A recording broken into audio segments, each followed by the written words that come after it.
a Nobel Prize for war. The American establishment saw Panama's refusal to participate in their wars as the height of obstinacy.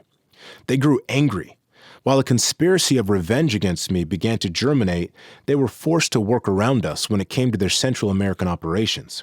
We could not control what the United States did at its Southern Command headquarters in Panama, although it was obvious that they were supporting the base's efforts in the region. At times, however, we were able to interfere. Meanwhile, we watched the United States mount operations to support the death squads in El Salvador and to mount counter-revolutionary operations against the Sandinistas from both sides of Nicaragua, Costa Rica, and Honduras. There was no greater contrast in the way two countries behaved, dealing with U.S. pressure to support the Central American efforts. By the end of the Bush era, the leader of one of the countries was a prisoner of war. The other won the Nobel Peace Prize. Because of its strategic importance, Costa Rica replaced Panama as a mecca for intelligence and counterintelligence. Yet Costa Rica also basked in its international image of neutrality, being one of the few nations in the world that has no army. Costa Rica was boiling with all sorts of U.S. intelligence operations, issuing a license, for example, so that a broadcast station called Radio Impacto could interfere with Panamanian radio during our election campaign. The Costa Rican government also was backing the Contra cause, although it didn't want this to be known. The Costa Rican government allowed itself to be used by the United States to stage operations against the Nicaraguan government. This was something Panama had no intention of doing. With Costa Rican acquiescence in the form of direct authorization from its president, the CIA built an airstrip near the border with Nicaragua, with the help of an American expatriate named John Hull. From Hull's ranch, the United States armed the Contra's southern front, providing these Nicaraguan rebels with documentation, refuge, and storage of arms, and of course, looking the other way if they made money on the side with the transshipment of drugs within their arms operations.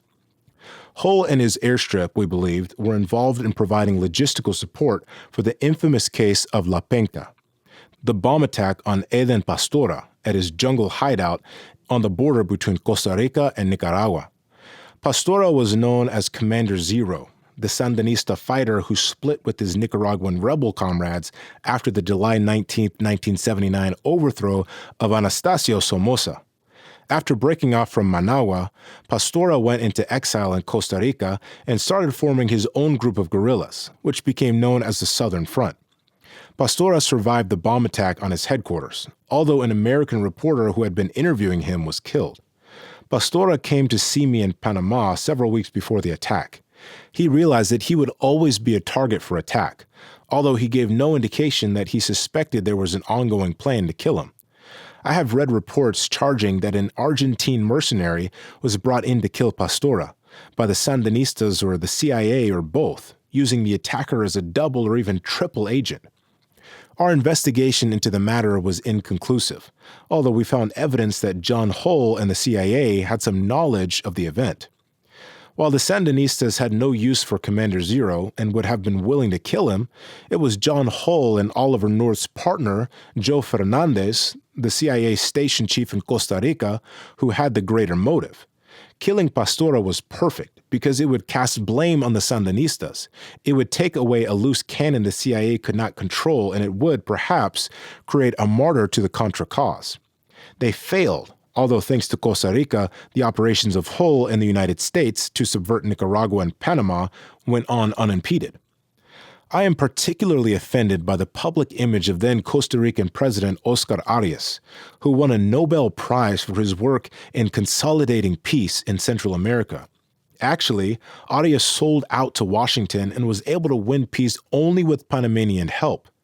We were repaid for this help with treachery when Arias had the gall to support and endorse the U.S. invasion of Panama. I first met Arias when he was running for president. His predecessor and patron, President Luis Monge, had contacted me and asked that Arias be afforded the same warm relations that Costa Rica had enjoyed with Panama during many administrations. In particular, it became obvious that Arias needed money for his presidential campaign, and more money after he was elected for what he said were political campaign debts. We gave his successful presidential campaign thousands of dollars and then continued to give him money after that. He would occasionally call my secretary, Marcela Tasson, when he needed money, and he insisted that Marcela deliver it to him personally at his home. We asked for and expected nothing in return. This was support for an ally with whom we shared a common border. When Arias became the major force in trying to arrange a Central American peace accord, he was stymied until I personally appealed to the Sandinista government to hear him out. On one specific occasion, I remember Arias came to Chiriquí. We met at the home of Dr. Jorge Abadia, a prominent Panamanian politician. Arias asked for our help in organizing the Esquipulas II, Central American Peace Conference.